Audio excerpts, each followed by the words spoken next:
And we're live as Wax sips on his coffee. Welcome to another live stream, weekly event of Breakfast and Blockchain by the team at Helios. This week, we've got a special guest, Edan from Upland. It's a global world metaverse built on top of the Helios blockchain, which is Helios blockchain? I think it's the EOS blockchain. Helios? What did I say? Helios blockchain? Yeah. EOS. Too many rhyming words. Helios blockchain. Helios does not have a blockchain. There is no token. Do not buy any Helios tokens thinking it's this. EOS blockchain. Edan, thank you for joining us. Thanks for having me. Happy to be here.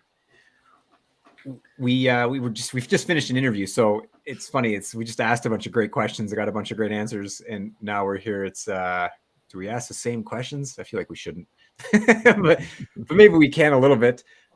Maybe I guess we should get into just a little bit about yourself, Edan, and maybe a bit of we'll see how repetitive you are with these answers, how polished.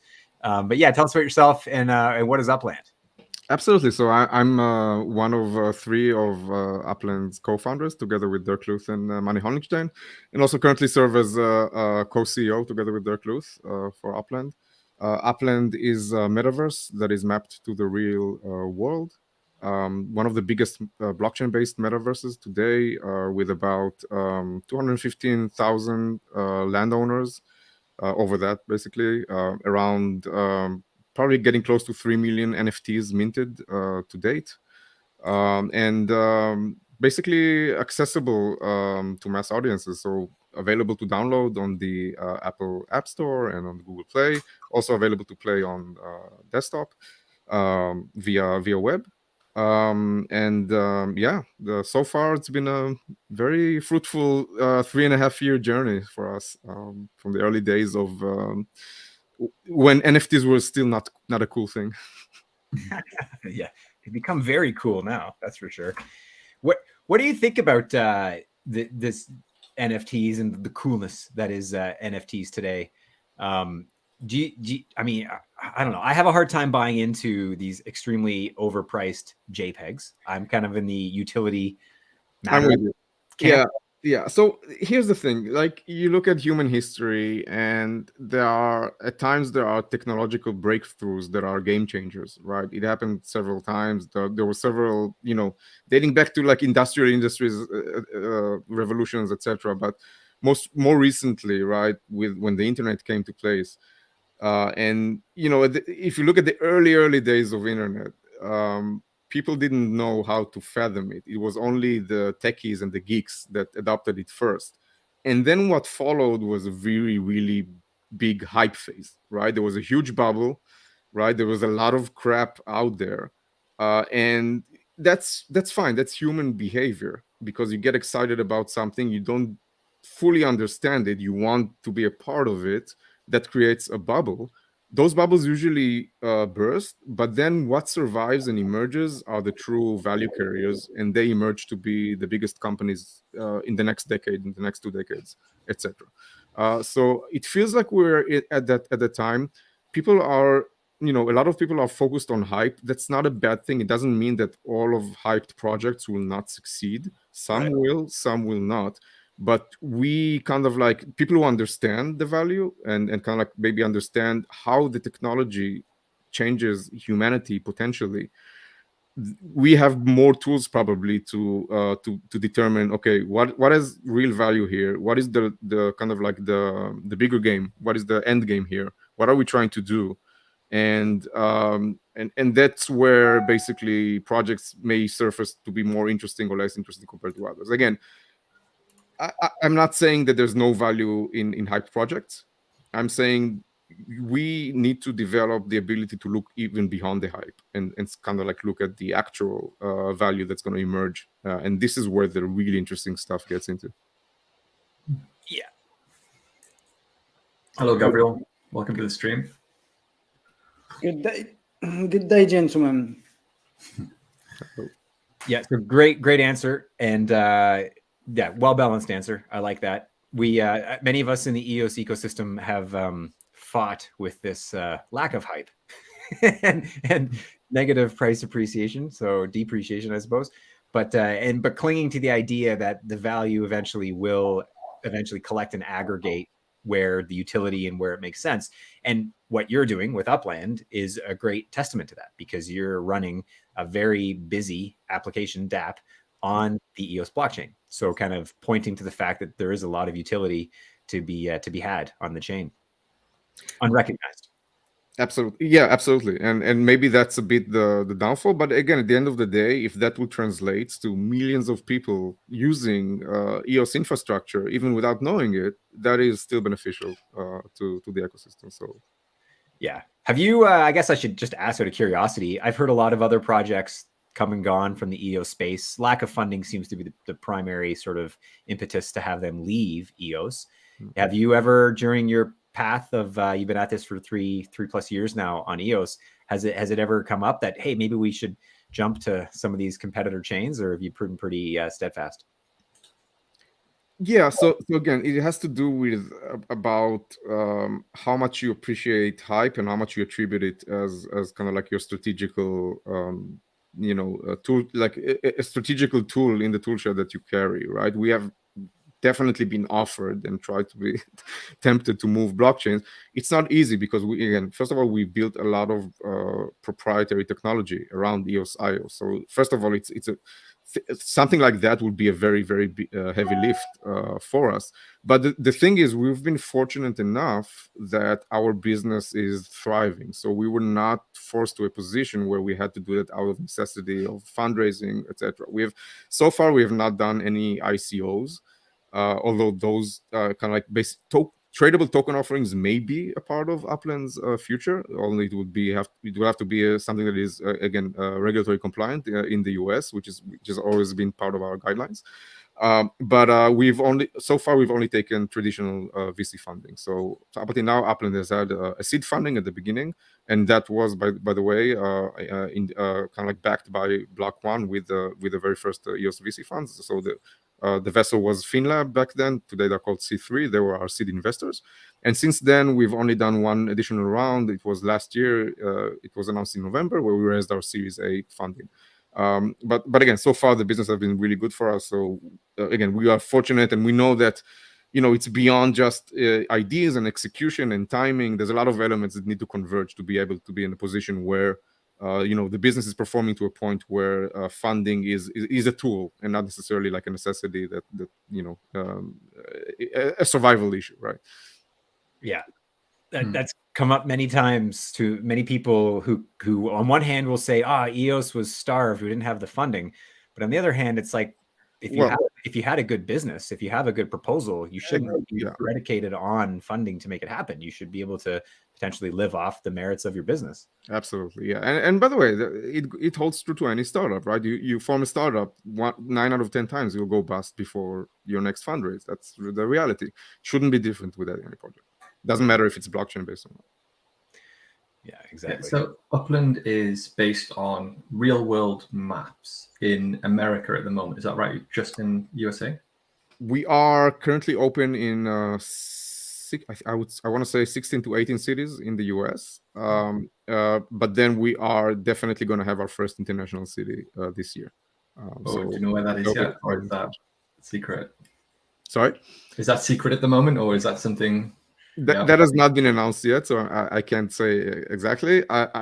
But what I will tell you that, again, the way we're thinking about expansions, again, there are two types of expansions in Upland. And again, we only do it per the economy's ability to absorb. So if we don't want to create a situation where there's an oversupply, because again, we basically wear the hat of curators of the economy, and some of it is basically managing supply and demand to the point that it needs to support the economy in its growth phases, and not necessarily just think at the interest of making revenues for Upland as a company, right? Because we're playing the long game, right? We don't want to make any decisions that will kind of like be strainful for the economy or make it harder in the future to thrive, and basically to create value for all of the stakeholders. So part of it is carefully managing supply and demand. So we only open cities in reaction to two possible matrix. One is, again, pressure on demand that will require us to add supply, and the other is identifying brand partners that would basically, the fact that they join with relation to a specific location would be able to attract new types of audiences to the ecosystem, which is, again, very beneficial for the economy as a whole. So it is most likely that our international expansions will be based on these types of partnerships. Yeah, that makes sense. Awesome. Yeah. So you were in our interview that we just did, you mentioned that there's deliberate friction for the users to be able to move within this metaverse world because it emulates more of an authentic human experience of traversing space and time. So I'm curious, when you've got this international location, you're going to get there either by a very slow boat or an airplane.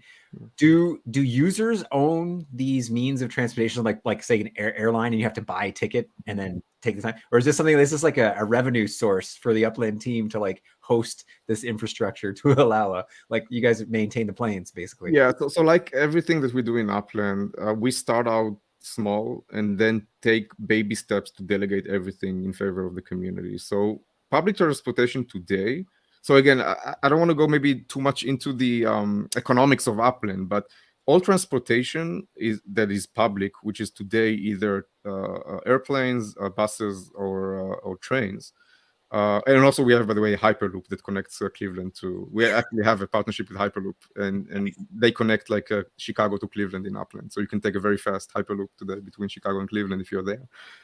So these basically the revenues are go to what we call the community pool, which basically subsidizes the activities of the economy. So that part of it is public transportation. Hopefully in the future, yeah, absolutely, it wouldn't be cool if you have airplane NFTs and you can actually carry out your own airlines.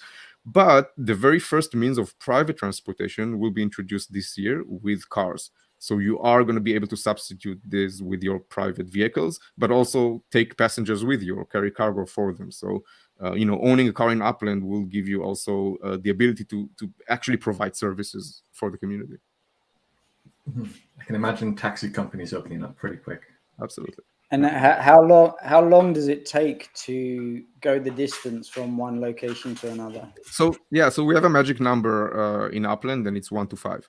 So usually you can expect whatever you imagine to take time in real world would take you a fifth of the time in kind of like in Upland, and that goes not just to transportation, but imaginary things like, okay, how fast does it take to build a structure, or how fast kind of like, so that's the magic guideline that we use. So we want Upland to be basically a 5 times sped up version of the real world. And so is it global, or is it like just US map? The map is global. We're currently open in US cities with our first international expansions coming this year. So if I want to fly from New York to London, it's about 9 hours, I think. 9 to 11 hours, something along those lines. I'm going to be in the Upland metaverse for 3 hours of duration for the flight, or 2 hours. So yeah, if it's a 10-hour flight in real world, you can expect to be, again, you're not going to be physically in there. It means that your digital representation in Upland, which is an avatar that we call Block Explorer, which is also, by the way, an NFT, will be basically caught up in that flight. So in Upland, there are things that require your digital self's presence in order to interact with. So for example, if you want to walk into a meta venture, into a shop and buy something, your game piece, your Block Explorer needs to be there. So your Block Explorer is then locked in the flight for that duration. You can still browse the map, you can still talk with people, you can still, make secondary market transactions that don't require the presence of your Block Explorer, but your Block Explorer will be en route to London until they get there, and then they are in London. And now you can interact with your Block Explorer in London. So again, and the main reason for that is, again, we wanted to cast real essence to the meaning of virtual localities. So again, if you were able to magically teleport from one place to another, why does it matter if you live in London or San Francisco, right? Why does it matter who are your neighbors? So this is actually something that we've really thought through, and I think it's one move that is not only right, but it also distinguishes us from a lot of other metaverses. So just to clarify for viewers, you mentioned Block Explorer is locked up. What does that actually restrict the person from being able to do during that flight time? So I'll give you one example. If you wanted to, we have a thing called meta ventures in Upland, which are player-run businesses. So one example of this is we have NFLPA legit shops. So these are basically buildings in Upland where you walk into them and you're able to shop NFLPA legits, which are NFTs that are based on NFL players. And for you to actually make the transactions, you need to be present with your Block Explorer in that shop. So that kind of like emulates that type of like, local shopping experience. So if your avatar is currently en route to London and to take him 2 hours to get there, you won't be able to interact with any assets in the locality where you came from or any other locality that you're not present at. So this is one example, right? If you have a car waiting in San Francisco and you're not going to be able to race that car with other people if your Block Explorer isn't currently in London. If you have to have a car in London, you'll be able to do it there. So again, these are some of the things that try to emulate that notion of virtual locality and give it some, some essence. Got it. It's really, I mean, it's amazing. It really is amazing. Something else that comes to my mind is the Sandbox metaverse is using Vox Edit to allow makers to build digital assets and then put those into the Sandbox marketplace for sale. Do you have an equivalent to that, or what's your perspective on that kind of feature? Yeah, so absolutely. One of the biggest things we're working on is how to enable user-generated content to make it into the metaverse and offer the stakeholders the ability to create value, not just speculate or create value based on trading of existing items, but actually make and manufacture items. And we have a whole manufacturing system in Upland, so you're actually able to build plants and then start manufacturing 3D items that you design. We do not have yet a dedicated designer for that, but our community currently uses tools like Blender in order to create these 3D elements. We've already had some very successful community events around that. And then they work together with our design and approval team to just make sure that these elements are actually safe and kind of like not not adult oriented, for example, or something like that. That they visually follow the coherent rules of the Upland visual state. So we want everything to look basically in the same visual style, and then that they follow the technical specifications that we are looking for. Once all of these are approved, these items can be actually manufactured in Upland and manifested as NFTs. How skillful does a designer need to be or builder need to be in order to produce those kind of assets? You need to be skillful in 3D modeling for sure. And what we've seen is that there are basically two. So obviously there are a lot of people that don't have these skill sets, and there are people that do have. And what we see is that the business-minded individual or people that have ideas and game plan around what kind of NFTs they want to produce in Upland, they would usually either team up with a designer or just employ a designer. So today, you have great tools like, Fiverr or whatever, 99 Designs, or you can get access to a lot of talented modelers and work with them, with compensation to realize your vision for your NFT project. So obviously, yeah, we would absolutely, if I'm looking 2 years down the road, there would absolutely be tools in Upland that would make it simpler for our players to create this. What are the physics like? So you mentioned like race car, like people are going to be able to drive and race cars around streets that they know and like their traditional, so I'm going to make a car now. There's going to be a manufacturing of cars. Can I like wreck it? Is there going to be mechanics now to fix it up? And like, is it going to turn on? I'm thinking like Grand Theft Auto or things. Yeah. Absolutely. Yeah. So again, whenever we create NFTs, these are usually very, very thoroughly thought through. So for example, cars in Upland, we track odometer. So there's actually a difference between a used car and a new car, right? It has a curve of reliability, right? So as you reach the end of the life, you may imagine that you need to go and kind of like do an engine repair. But there are some even more low-hanging fruit, right? So there's no reason why players will not be able to operate body shops, or you can kind of like do skins for cars and repaint them. And for all of these things, we rely on our resource token, which is called Spark. And anytime you need to kind of like either manufacture, create, or manipulate an existing item in Upland, or an item that you want to manufacture to make existing, you need to stake that resource token. So we have, again, a whole system around it, which, again, we're going to launch that very, very soon with car manufacturing. And at the beginning, it's only going to be us manufacturing cars with M Motors, which is the brand you see in the background. We are working to bring real-world brands also to manufacture cars in Upland. And we are going to let also the community create their own brands and basically manufacture cars on their own if they wish to. In addition, there are other things for you to manufacture. So things like outdoor decor items, right? If you want to create whatever, fences or street lights or garden gnomes or whatever comes to mind, you'll be able to actually manufacture them using the Spark token, using a meta venture called outdoor decor manufacturing plants and showrooms, and then create them, decide the rarities you want to do around them, and then sell them to the community.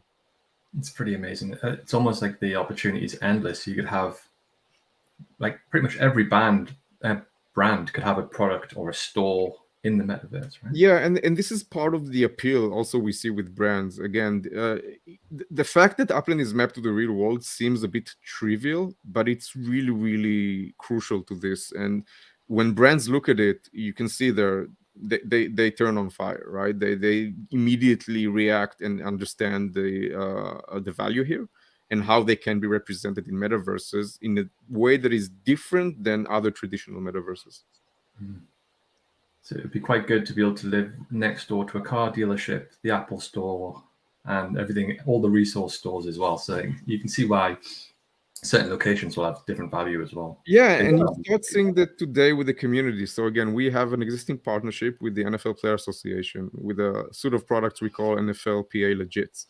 And these are things where, again, the main activities around the highest value of these legits happen around NFL stadiums. So for example, today, if you go to LA, you go to the kind of like SoFi Stadium, you're going to see a stadium there, and this is where the primary market of that legit activity happens. And without going into that mechanics too much, I've recently got kind of like browsed there, and suddenly I saw, oh, there's a smart player that took a building that is very adjacent to the stadium, and they created an NFLPA legit secondary shop next to it, right? So now I'm assuming their plan is to enjoy the traffic that the stadium is going to get to then get eyeballs and into the secondary market shop and generate revenues. Again, today we've only launched Meta Ventures in closed beta. So only we have, up until now, we have only 50 shops that are running. And these have generated so far probably the equivalent of $100,000 of trading volume just in between players in secondary markets. So it's pretty cool. Amazing. And by the way, as a player in Upland, and that's also part of the magic, you always have the ability. And again, Apex, which is our native currency, is not tradable outside of Upland. So it's strictly a utility token. But the pathway for you as a player to basically liquidate or realize value from your assets is that you always can decide whether you want to sell your assets either for Apex or directly for US dollars. And that's some of the magic, because it makes it really, really easy for ordinary consumers to realize gain directly in US dollars and just withdraw them to their PayPal accounts. I'm really curious about access equipment, what you see for metaverse short term, specifically for Upland, but maybe in general for the industry. Apple is working towards Apple Glass or whatever they're calling it. But what kind of accessibility do you currently have with Upland, and where do you see it developing over the next few years? Yeah, absolutely. I think it's a crucial point, and it's a point that has been always on our mind. This is part of the reason it was very, very important for us to, first of all, be mobile first, because again, 90% of people, 90% of the time, access digital platforms through their mobile devices. And we wanted to have a mobile first. So our first actual game was delivered via mobile. We didn't even have a desktop version until several months after we launched. And we also want to be discoverable and appear on all of the app stores, Apple, in iTunes Store and Google Play, etc. So our initial point of access is always going to be through mobile devices. But then there are going to be experiences in Upland that are fully immersive. And then it's basically up to the consumer to decide, do I want to keep using my mobile device? Do I want to move to desktop and kind of like be immersed that way in that space? Or maybe in the future, they're going to be easy wearables, or if I want to use my current Oculus, etc., to use that immersive experiences through a VR lens, for example. So for us, it's more about the consumer deciding how to consume the experience. Awesome. So Eden, I know you got to jump here on the half past the hour. So just want to thank you first of all for your time, and maybe just for the live viewers here, any calls to action? Any people should be paying attention? Where should they follow you? So definitely come to Upland, become Uplanders, play the game, enjoy the ecosystem, visit our roadmap. Very cool things happening. We're going to have probably our first hackathon within the next couple of months. So if you're a developer and you want to kind of like be engaged with the ecosystem, definitely a good time to jump on board. There are going to be very cool prizes around that effort. And get to know our community. Get to know there's a lot of content out there that teaches people how to kind of like to get started with Upland. And our community are always helpful and kind of like will help you onboard and get started. And maybe more in general, again, these are exciting times. And we I think we started this conversation with all the hype, which is, again, important, but maybe not that interesting. But maybe if you kind of like learn to be able to look beyond the hype and then identify very interesting projects. And obviously, it's not just Upland. There's a lot of cool things happening in the space. And learn to be a part of kind of like what's going to be the future of the industry. If you get on board now, there's going to be a lot of rewards probably later on for people who get educated, who are able to work in this space, provide value, and also maybe invest and materialize their investments later on. So, especially with digital property, that's the idea. It's like it's just emulating real world property. There's only so much of it. It's scarce, so they're not making any more of it, right? You want to buy property because it's going to intrinsically go up. So absolutely, but point being that speculation is cool. We like speculation as humans, but beyond that, there's a lot of value also to be had here. And I think like being able to look at projects and judge them by how much value they provide beyond speculation, which is still important. I think that's a really, really good tool for people in the industry to adopt to themselves, and that's going to be very useful and very. That's what's going to carry the highest returns probably in the future. Yeah. No, I was thinking the example of the example you brought, where the one guy used a building next to the stadium, and he's leveraging that foot traffic. So it's that's the scarcity that fits. I think it'd be cool one day if you've got like you open up farm plots and people can specialize in creating food, and then the block members have to eat. That's coming. Nice. Right on. So much coming. Yeah, looking forward to it, Eden. Thank you again for your time. We're definitely going to follow closely. All right, it was a pleasure. Bye-bye. Bye. Yeah, that was great. I really need to get on Upland and give it a good shot. Me too. Yeah. I'm impressed. And the transaction rates. You mentioned earlier in the interview we've just done, it was 350 transactions per second. Is that right? When they launch a city, the usage jumps up because then a lot of people are traveling there. So that's transactions, and then they acquiring, and apparently it ramps up pretty high.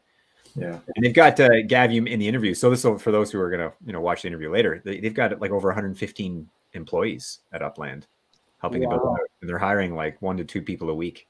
Wow, they've got a healthy balance sheet then. Yeah, I think so, and a long kind of roadmap ahead of them of lots of things coming. Like it seems like they've got this well thought out. I really appreciate it. Eden's quite intelligent, like very articulate. He's really got his finger on what's going on. Yeah, definitely ahead of the curve. Yeah. Meanwhile, EOS, no one even knows. He's like, we're not really doing a service to EOS. In the interview, you mentioned this, right? And it's like, wow, you don't really owe EOS anything. It's a public blockchain that anybody can build on. So, however, that we should definitely try to amplify the fact that this is a thriving project built on EOS that wouldn't work on the other blockchains. Like again, it just speaks to the value proposition that is not widely understood. Yeah. I'm really looking forward to the cars coming out. It's definitely right up my street, so I'll be checking that out. It's already speculating on what car companies he's got endorsing it. It's cool. I'm wondering about like the 3D modeling piece. Like I've done some 3D modeling, and so designing a car, like I mean, there's a lot of how far inside of the car do you go with your 3D modeling, right? Like, is it just a shell that you got to worry about, and that's pretty much the end of it, or do you have like springs, like if you're racing, and you, I guess it's kind of asking about the physics, right? Like, do you speed bumps a thing? In which case, then you've got to develop springs, and then how do the springs work, and how's the you could really go right down to the detail, down the nuts and bolts, literally. It'd be really cool. I'd like to see engine upgrades for racing and like a almost metaverse Need for Speed equivalent. It'd be so cool. I don't play enough games, so I feel like it's just a habit waiting to start to suck up a bunch of real world time. Is there any other metaverse projects you guys are keeping an eye on? I don't know about which ecosystems they're being built on, but I'm keeping an eye on Star Atlas, and also Sandbox keeps coming up for me.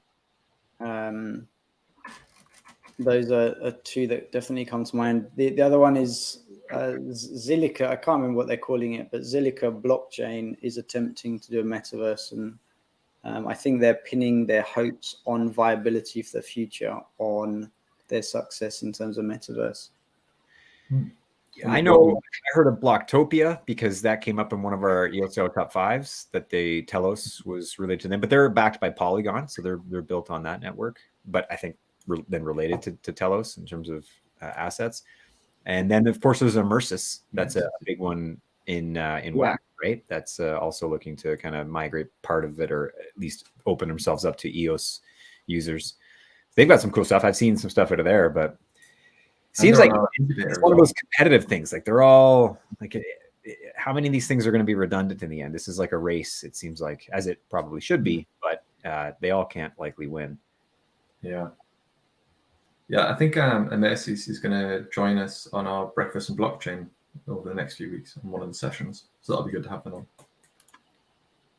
They're currently in the Wave 3 Incubator program, and I saw their earlier pitch deck, which already was extremely impressive at the time. I agree. It's a super competitive space. You can look at Upland, and you're telling me there's 115 employees now, and we're only just at the very beginning of mass market adoption of these kind of things.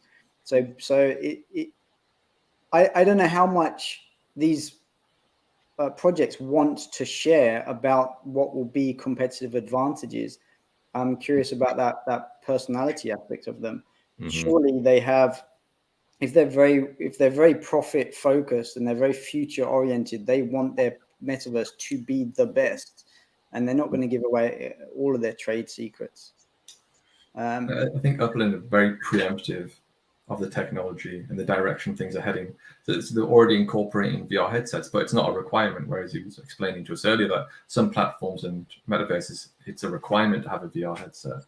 It's, they have it ready for when it's more mass adopted. And he mentioned being mobile first, and we know that even with mobiles now, you can get augmented reality apps that will project into your real space and get an experience on the app. And you only have to add goggles and connect that to your mobile phone, and you've got a whole different dimension of things. Yeah. Good. Like you said, it was Apple Glass. That looks like quite an interesting product from the prototype images I've seen. Super high quality resolution and very slim form factor, but they're taking a tremendous amount of time to launch it. I tried to explore just the past couple of months, what are the viable headsets for me that I use a Mac, and apparently I've got fairly slim pickings when it comes to Mac VR headsets at the moment. So it looks like Apple is going to be the number one choice for Mac users, which makes sense, but we just have to wait and wait and wait to be able to get access to VR, waiting for Apple to release their stuff. That's another issue with buying Apple products, though, isn't it? we definitely have an Apple versus PC advert vibe between us, don't we? We do, yeah. No, we do. Oh, that's awesome. Hey, so switching topics slightly, I was getting caught up on the EOS Network Foundation fireside chats. So those who don't know, every Wednesday, 3 p.m. Eastern, there, if you go to the EOS Discord, EOS Network Discord, they do a fireside chat. And so they were doing, so I was getting caught up because I missed this one. And they were doing some Pomelo pitch. They gave 2 minutes to different projects to come and do their pitch as part of like raising awareness for the Pomelo season, which just ended recently. But I listened to Lost Diamond and oh shoot, now who else was it? It was Lost Diamond. It was Andrew Ware with the Polaris Music app. And so there was a couple other, they were so good. And I'm thinking to myself, these guys, like the incubator program that we've done, you can tell that they are better at doing these. Like it was Stefan from the EOS Nation was like, wow, these are really good pitch, really well done. Like they were just polished, clear. It was a good, and they like timed well. Like they knew like to get their time. So good job, Gav, on the training for that, because it showed for sure. That's very satisfying to hear. Are they recorded? Is there a replay? I'd love to actually go through that. Yeah. Yeah, that's good, really good to hear, and hopefully it should encourage again back to the competitive nature between projects. There is only so much money available for grants and things, and to the earlier point that was made right at the start of the call with Idan is that they're successful building on EOS, whereas a lot of projects are not, and they complain that that's because there's not enough funding. I definitely can agree to that to an extent, both ways, right? So if you have a clear value proposition, if you develop your business case really well, you develop your business model. I'm currently working on a piece for the Incubator program about financial modeling. And there's a lot of research that I'm having to do just to try and make it as good as we can for the program. Look at all of the different ways that startups will build financial models. There's tools, there's templates, there's spreadsheets, it's complicated stuff. There's various price ranges for these kind of things, up to hundreds of dollars a month for SaaS platforms to build financial models. But the more that we build into the Incubator program, the easier it is for projects to come into the program, get that support, define what they're doing, their pitch, and then take that to whether it be grants or whether it be product launches, whether it be crypto token launches, IDOs such as on EOS Starter or whatever else, or private equity. It's good to hear that kind of the feedback and insight. But 100%, I can see from my catbird position for the program how much it contributes and helps to the project. So if you're a founder looking, if you've been umming and ahhing about the Incubator program, apply, come and check it out. There is an application process. We don't just accept any project. We're trying to filter out projects that are not viable, not suitable, not the right kind of people or teams, etc. But we do want to help support as much as possible for projects to become commercially viable and investable through the Helios Incubator program. Yeah, and just improve your pitch skills.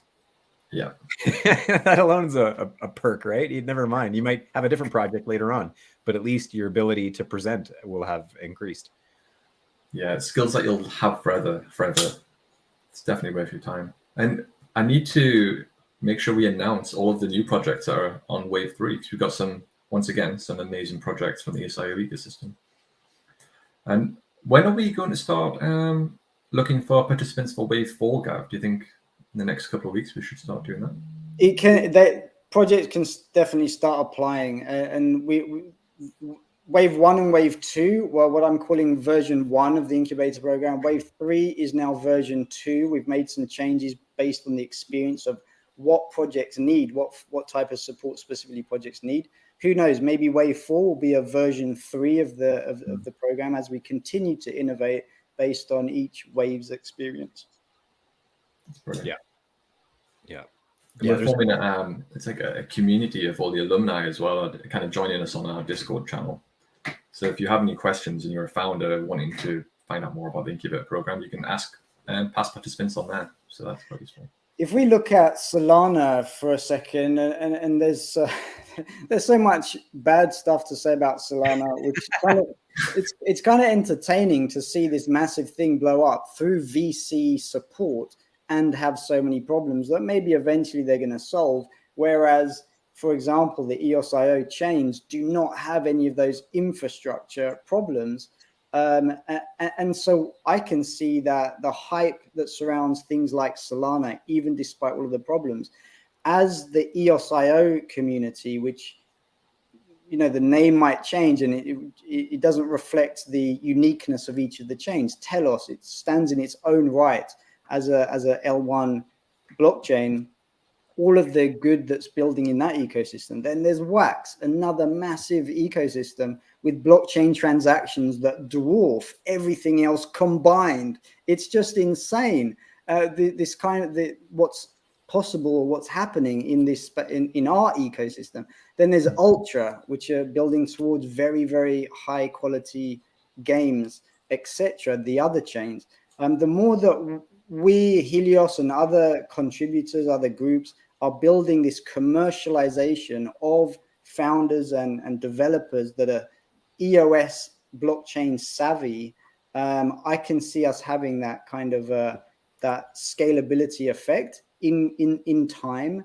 And then projects like Solana, we can see even with VC support, they end up looking like a very major, giant billion-dollar pump and dump scheme, whereas EOS is actually going to provide viable projects, as we've seen with Upland as an example. Well, and it comes this idea that money can't fix everything. So just because Solana's got a shit ton of investors and dough behind it doesn't mean that they're necessarily going to be able to solve scalability problems. If there are fundamental technical problems that form of blockchain, it may not be resolvable. Like, it's just like, sometimes it's like beta or VHS and DVD versus MP3. Like, eventually some just technology loses out to better technology. So, and those who are consistently and persistent with EOSIO recognize and will attest. Like, I've heard from many, more than one developer who have gone to work on other platforms to say EOS is still the best. Like, it's still that much better, even though it's kind of old. It's 3.5-year-old tech. It's still better. But it's going to get better. Like, that's the other thing. Like, now with the ENF, and they're taking funding in this coalition, you know, the EOSIO coalition between Telos, Wax, UX Network, and EOS, like, it's going to keep getting better. Because when Edan was talking about the transaction finality is a bit of a, so when a user on Upland, because everything's on the EOS blockchain, if they make some sort of transaction, they kind of have to wait for the hourglass to go through the finality window, which is like, 2 minutes or whatever. So, but if that gets reduced, which the Scalability Plus working group from the ENF and this coalition are forming, they're going to bring that down to conceivably 1 to 3 seconds is what I've heard. Well, that's a world of a difference. Now you'll have half-a-second blocks, which is imperceivable to the human eye, and it'll be final in 2 seconds. That's a huge improvement. So it's taking this great technology and still improving it. So we're not done anyway, moral of my story. And just building on that idea is again back to the idea of competition. We know that if there is a potentially market leading technology, that other incumbents in the same ecosystem are going to try and dismiss it or speak negatively about it because they know it's a better technology and they're not very invested in it, or they can't get the type of level of investment that they want. So they'll bolster something like a Solana because they've put money, or they can put money into it.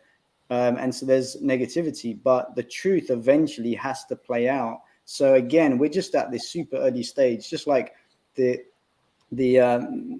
market, the level of sophistication of the metaverse market is still relatively primitive to what it's going to be in a few years' time. And so again, our bets are on chains that are built using that original EOSIO software, with all of the new developments that are happening at this moment, is just going to actually take the lead and get its rightful place in time. We just don't know how long that's going to be, but we're working hard to make it happen. Mm-hmm. Yeah. That's it We're at the forefront. We're here, doing what we can to help it all out. And it's not just the three of us, just to be clear. there are many dozens, if not hundreds of people, again, in the telos, in Bax, in all of the chains that we're working with and through. And there's hundreds of people. Yeah, absolutely. We're more spectators, to be fair. At least I personally feel like I'm a bit of a spectator, just sort of taking it all in, dropping in it's like the peanut gallery. Just what about this? And it's like the people who actually know what's going on, right? Can't do that. Who's this guy? That's how it works. Just ignore us. Well, and speaking of which, I've got a big peanut to drop into the mix at some point. It's this idea of a Web3 ecosystem map. Rather than projects chasing individual ideas that don't necessarily have a clear way to connect into business layers that are needed to build commercialization. I'm trying to think through this. How do we represent all of the corners and crevices of an entire global marketplace ecosystem? And if we can present that and show the gaps and the opportunities within that need to be filled and show how they connect the dots between one type of thing to another, then again, maybe, and that's not just relevant to the chains that we're invested in, but Web3 as an industry overall, maybe that can actually help accelerate progress to build these tools that we absolutely need for decentralization of power, better opportunity, better supply chains, better lifestyle, better entertainment, better everything is going to come through Web3. And again, I'm trying to work on this way to visually and kind of summarize the ecosystem opportunities and drop that as a big peanut for people to pick up, hopefully, or not, and to out innovate it and to kind of bypass it and show why that way of looking at it is not the best way to look at it. And I'll be very happy with that as a way to influence that conversation. Yeah, I've seen your work on that so far, Gav. It does look really good. It's a full ecosystem for Web3. And I think what will come out of that as well is areas of blockchain limitations that need to be overcome.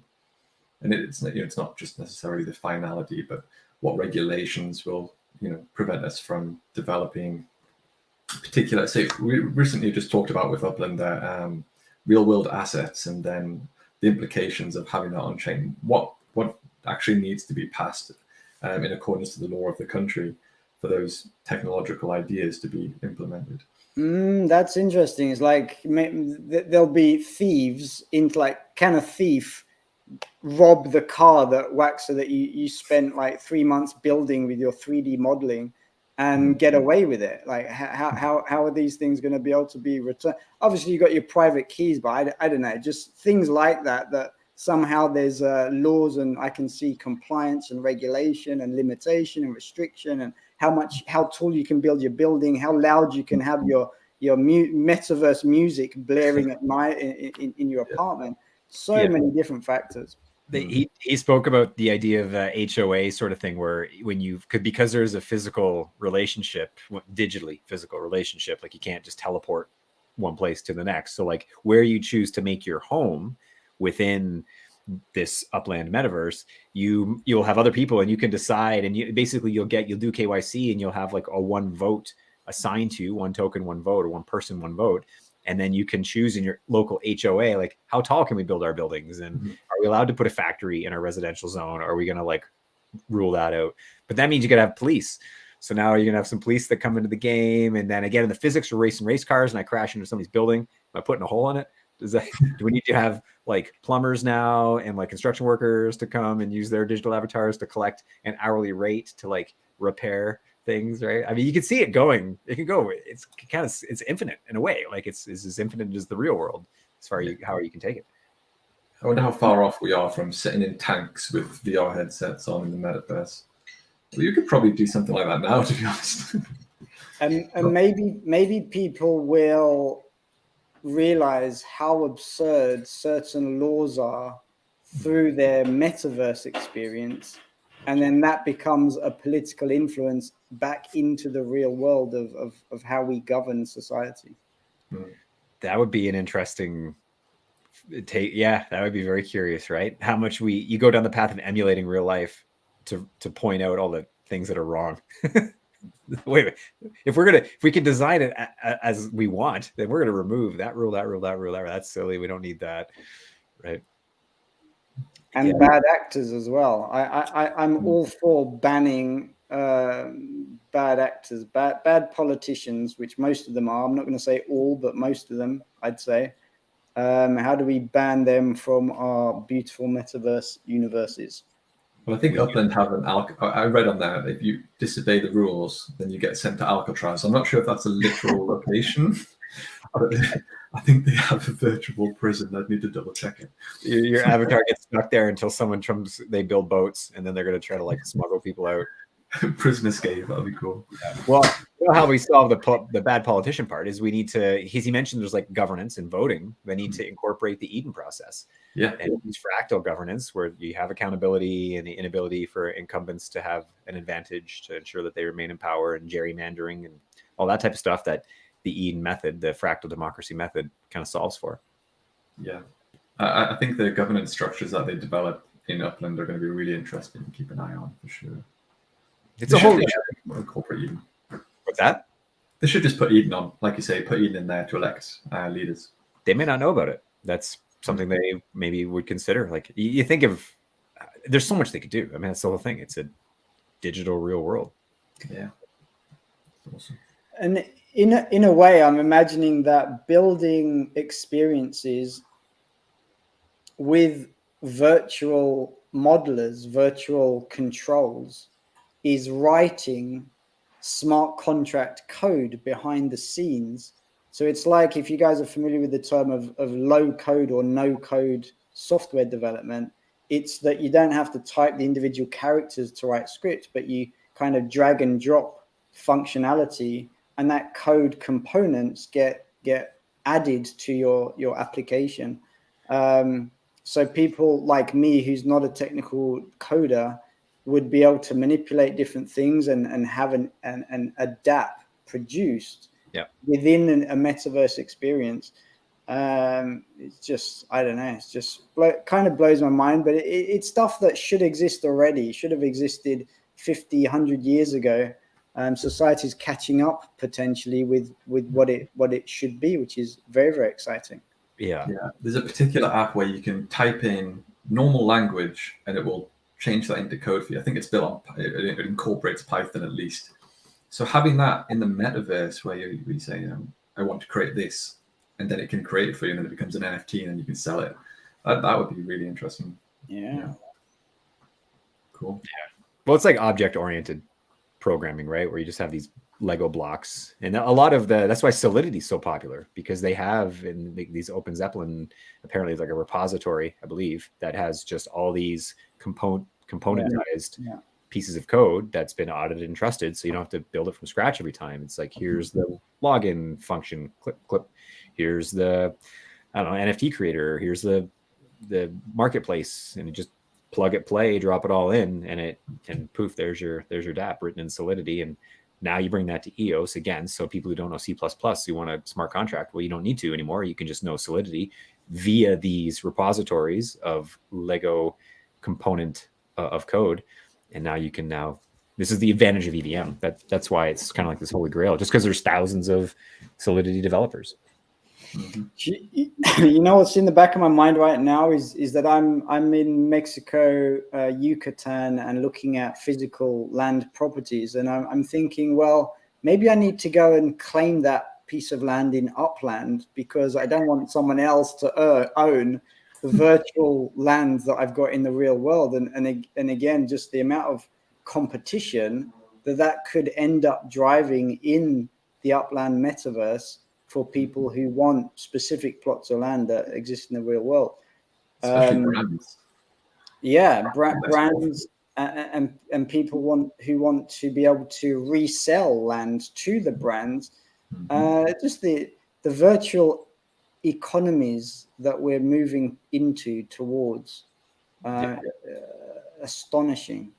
They're smart about it, at least, where you can't just, even though it's the global map is reflected in the Upland digital map, not all areas are claimable, essentially. Like you can't, they unlock certain cities at a time. And then that's when you get these high throughput and high transaction thresholds, because that's when the activity ramps up, because a new city is launched, like they did Queens, he said recently. Right. And that's where people are like, oh, we got to get them. So then that's just a ton of activity to purchase up that land. Mm-hmm. So I don't know when they're going to release the middle of the jungle in the Yucatan, but yeah, time. Yeah.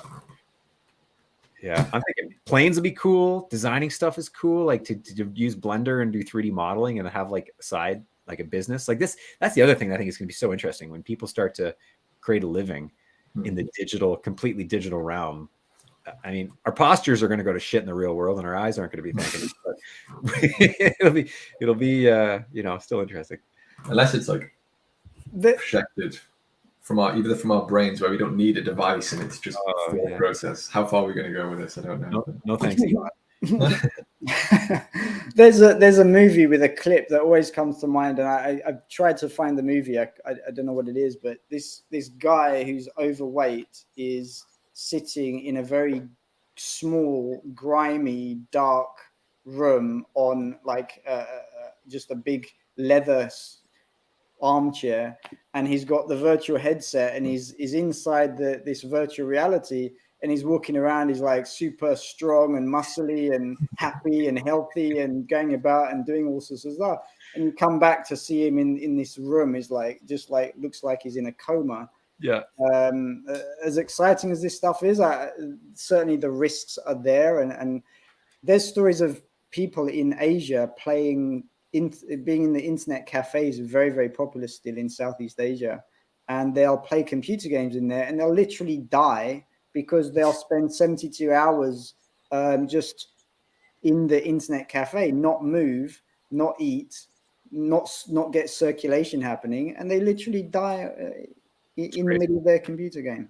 Yeah, and it'll just be so much worse I'd imagine with metaverse and virtual reality. So we're gonna have to figure that out as a society as well. Yeah. IVs. IVs.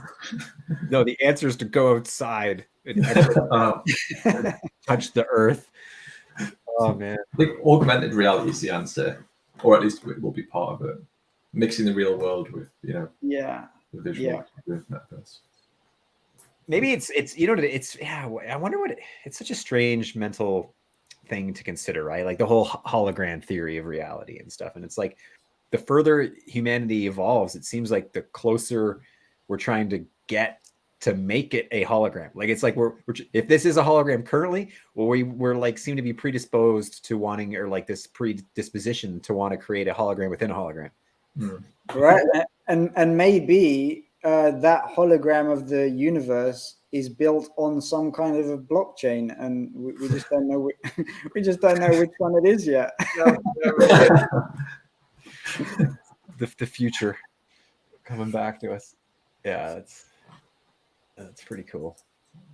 Yeah, it's neat. It's a neat thing to think about, where and just also just the idea of like how quick, just the rapidity of how things have moved in the past 100 years. Like you mentioned, Gav, like we should have had this 100 years ago, but really thinking back to 1920, like holy, right? Precipice of the Great Depression, horse carriages, Model T Fords maybe coming out around then. Ethanol was big as a fuel source, like totally. Oh man, it's a different world. They also had electric cars. I think it was the 1920s. It might have been as late as the 1930s, but they had functional electric vehicles. So there you go.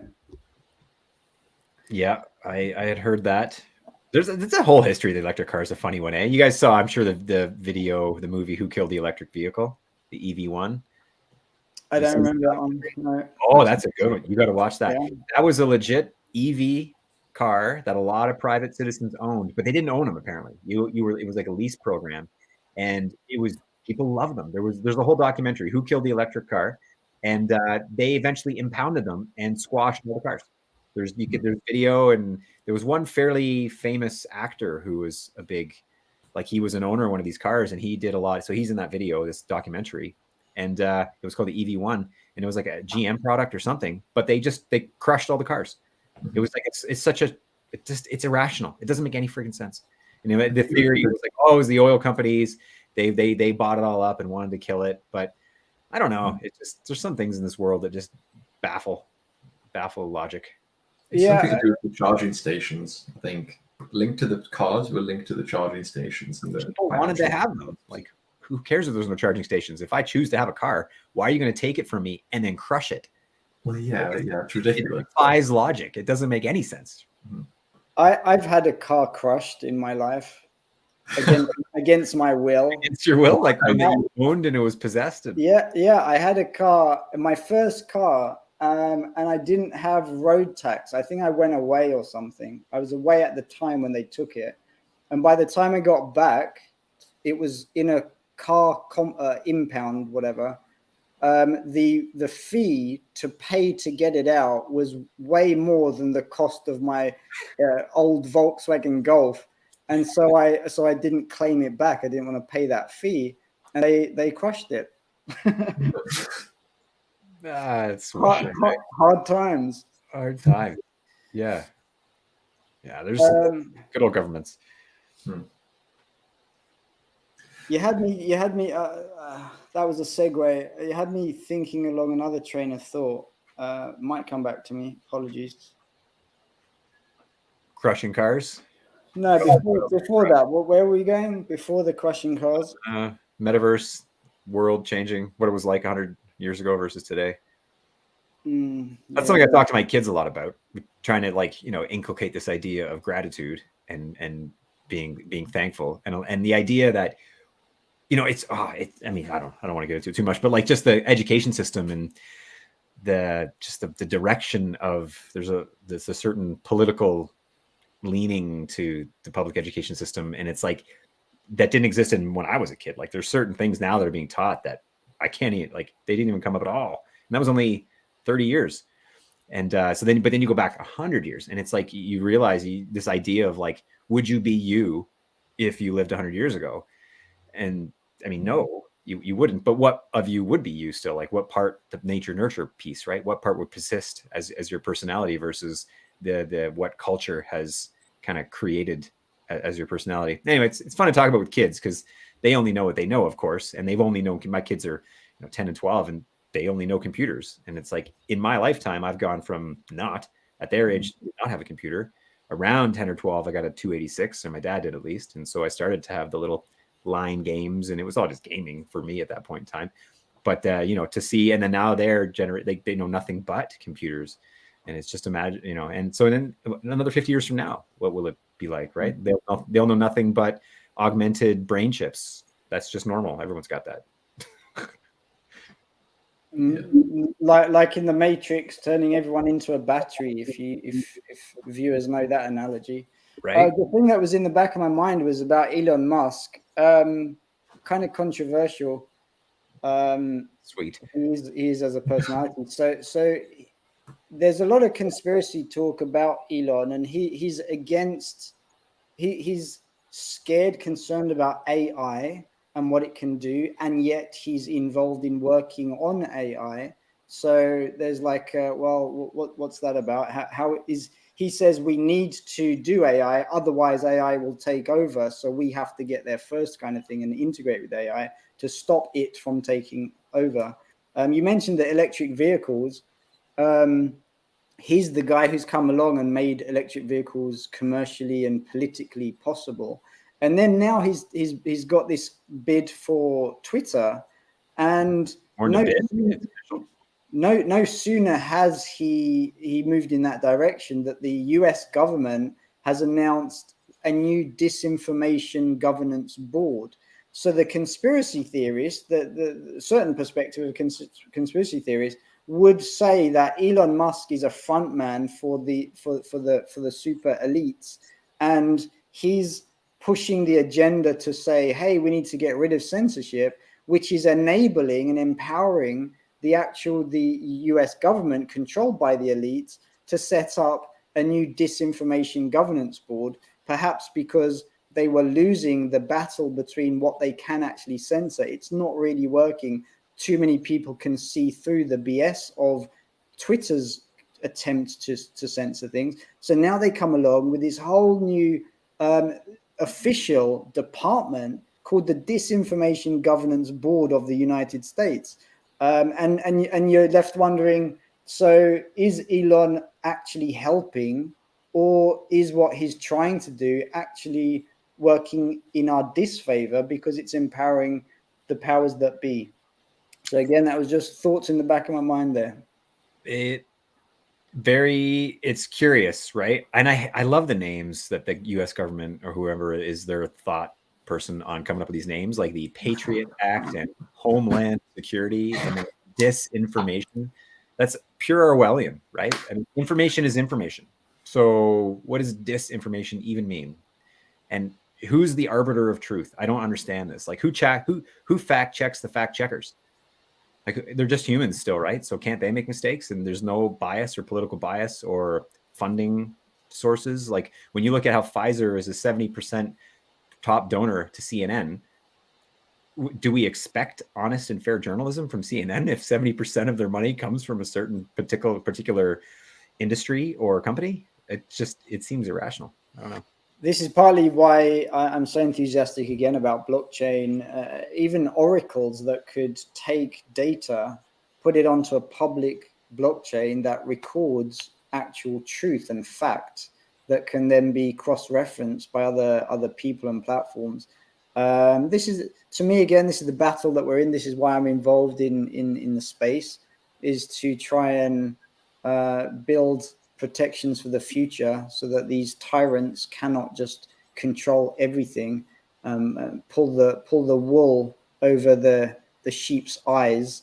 This is, I believe, this is why we're here and doing blockchain work. I think blockchain will provide, or could provide, Elon Musk with the solution to have real life users authenticated. And he's looking for that solution. So there are solutions which would really help with all the issues that social media has. Where you want to find the truth, then if it's coming from a real person, at least it's an opinion, or it's not just a bot set up by one person who wants to spread his opinion a lot. This reminds me of the idea of like the atom, splitting of the atom, right? It enabled nuclear power. How wonderful can nuclear power be? Don't put it on a fault line. Don't put it next to somewhere you're going to have a tsunami. Bad situations, or like bad location. I think Japan shouldn't have a ton of nuclear reactors. It seems like just a bad place to put them. But, in Canada here, we've got the Great Canadian Shield, very little, not a ton of wind, no hurricanes. We've got, solid seismic, footing because of that great granite rock. So great place to put a whole bunch of nuclear power. However, splitting of the atom also led to the atom bomb. Good and bad. What are you going to do, right? So here's blockchain. It has this ability to empower us and to create this digital scarcity and unique IDs and like owning assets as I'm sovereign and I'm disintermediated these trusted third parties. At the same time, it also creates this Orwellian sort of panopticon of control where we're all going to be tied to the digital ID system. And if I don't get my biometrics, I won't have my passport and I won't be able to travel and I won't be able to get on the internet eventually. So it's like we're in this like battle zone and it could go both ways. I mean, that's very conspiratorial, but it's all what ifs, right? We can't deny the fact that that's a possibility. These are all possibilities. So I think we end up saying it's conspiratorial kind of to let ourselves or let people off the hook. I don't think it's right. I don't think it's it's not a stretch at all to suggest such things. The fact I just tried to book a flight to the UK for a flying visit back before I come back to Mexico, and I booked it to go through the US. And there was me thinking that the US has dropped their various restrictions because the Supreme Court, whatever, just said you can't have masks as obligatory. I get confused now with Spanish, obligatorio. And so I thought, so I booked a flight through, and then I realized that you cannot enter the US without being vaccinated, and I'm not. So I was able to cancel and get a refund. The same with Canada. They're saying that people in Canada cannot leave, cannot use trains or airplanes without being vaccinated. Whatever you think about the vaccine, surely you can see that this is obvious, blatant tyranny, and it doesn't lead anywhere positive for society as a whole in general. So it doesn't seem conspiratorial to suggest that maybe in the future they're going to try and increase control. They're blatantly doing it in our faces today, and they have been for increasingly for years. Yeah. Well, you are considering living in the Ecuadorian jungle, so I do hope you've got some vaccinations, Gabriel. Yeah, it's the Yucatan, Ecuadorian. It's Ecuador. I've been there as well, a little further south, but amazing country. But this is Yucatan. We can maybe shelve it. It's a little bit further off than blockchain related. But I think the part I will say something that's funny about this is the idea that I'm in Canada, so I also have elected to not become vaccinated. But that's big deal. I'm not hurting anybody. I live as a recluse in my home here. I don't go anywhere, so whatever. But it's like if society at large has decided that I'm a risk to other people because I'm not choosing to have this treatment, then they probably don't want me around. Like if I'm a risk to you and you won't let me on a plane because I'm a risk to the other passengers potentially, you should want me to leave. It's like, so if I'm willing to leave, hey, let me go.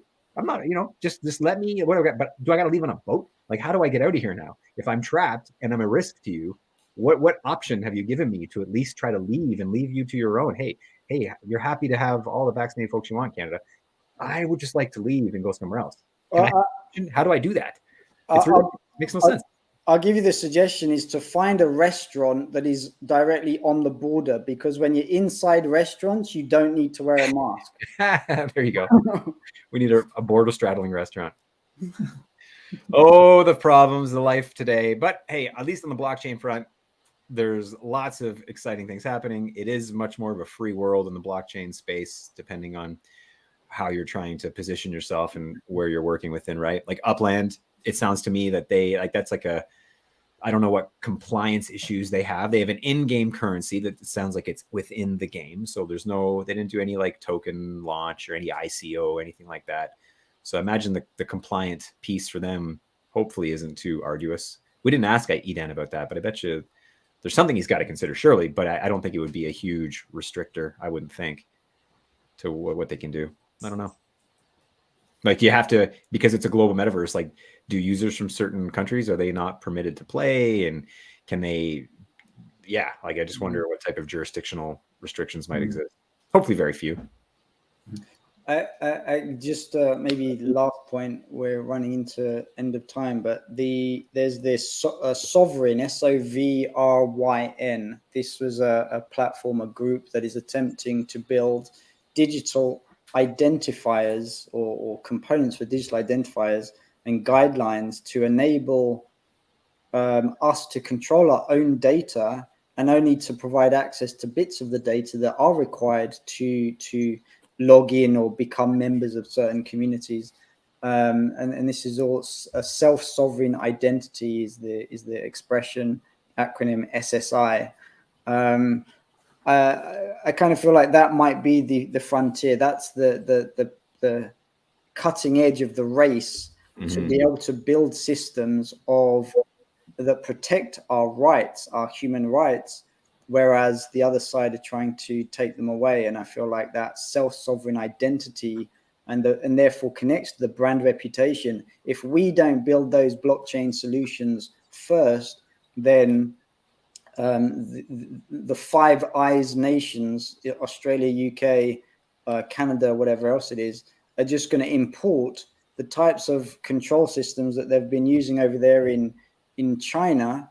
And if you look that up and look at the real factual information, it's pretty scary, the kind of control that they're using for social credit scores and things in China. So again, we need to build our distributed security or privacy, individual rights systems within blockchains much sooner rather than later. It's a big deal when all of your data can be sold by third-party companies. Every time you log into some new website, not all of us read the full terms and conditions. We don't know where our information is going. And what is the purpose of a security check?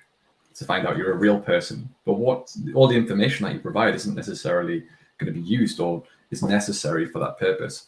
So having this identity online where you can share only the required amount of information to use that platform, I think that's a very useful tool and will protect a lot of people from data breaches, etc. And that money, again, in Web3 is not just about governance, but it's incentivization. And so all of that money it should be available to share back to the users, hence learn to earn and play to earn, and all of the different mechanisms of tokenomics that are being introduced is to take the commercial value of people's data and give them their fair share of that revenue that comes out of the value of their data. Yeah. Rent my data for a month and you can spam my phone. All right. On that note, I think we've had a successful show. Very good. Thank you for watching, those who stuck around. We've got a few watchers still here, so we'll be back next week for another live stream. I don't know who we're going to have on the docket. We've got a few potential guests in the pipeline. And leave some comments. If you want to talk about anything you want us to talk about in particular, put some comments. We check the comments, so let us know if there's something you want us to cover. We'll apparently go anywhere in conversation here. We're it's wild. Okay, thank you. Bye, guys. Bye.